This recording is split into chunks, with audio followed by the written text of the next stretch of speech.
Assalamualaikum warahmatullahi wabarakatuh.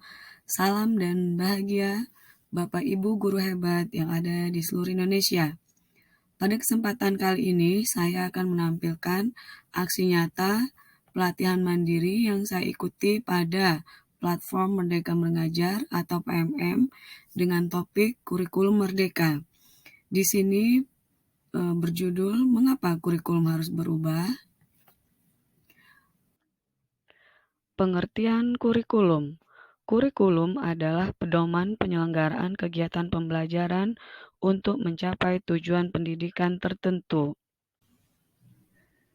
Kurikulum itu kompleks dan multidimensi. Kurikulum dapat dimaknai sebagai titik awal sampai titik akhir pengalaman belajar murid.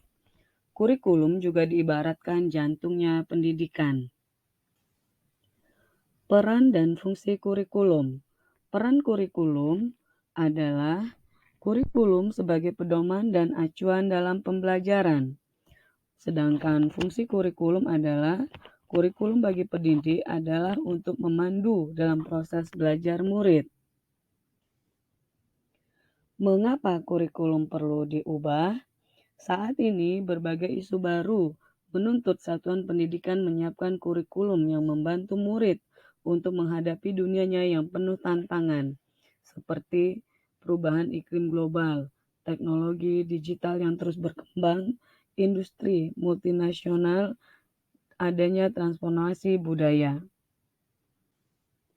Kurikulum perlu berubah agar relevan dengan perkembangan zaman, agar dapat memenuhi kebutuhan belajar murid, agar dapat menyiapkan generasi cemerlang di masa depan.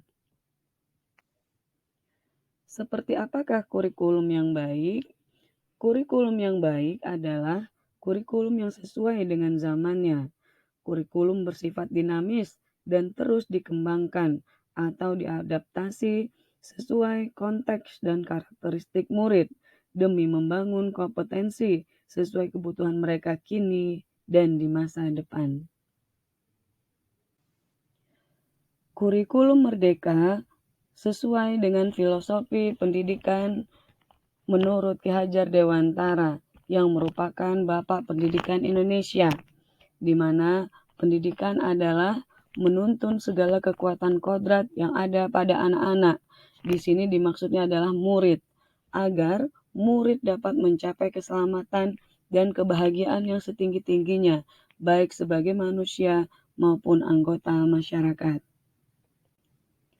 Nah, Bapak Ibu Guru, setelah kita belajar tentang kurikulum tadi, maka kita sampai kepada kesimpulan bahwa kurikulum itu bersifat dinamis, berubah mengikuti perkembangan zaman, dan disesuaikan dengan kebutuhan murid. Hal ini sesuai dengan tujuan pendidikan menurut Ki Hajar Dewantara, bahwa demi menuntun kodrat murid, kurikulum harus terus menyesuaikan dengan kebutuhan mereka, dan sebagai pendidik harus terus belajar untuk mengikuti dan memahami tren kehidupan murid kita. Nah, Bapak Ibu guru hebat yang ada di seluruh Indonesia, bagaimana? Apakah semangat untuk belajar bahwa kurikulum merdeka itu adalah yang sesuai untuk siswa kita saat ini, di mana sesuai dengan kodratnya, sehingga kita sebagai guru terus belajar mengikuti kodrat zaman siswa kita. Selamat belajar Bapak Ibu guru hebat. Terima kasih sudah menonton video saya ini. Mohon untuk berkenan memberikan umpan balik dalam kolom komentar. Sekali lagi saya mengucapkan terima kasih. Wassalamualaikum warahmatullahi wabarakatuh. Sampai berjumpa kembali.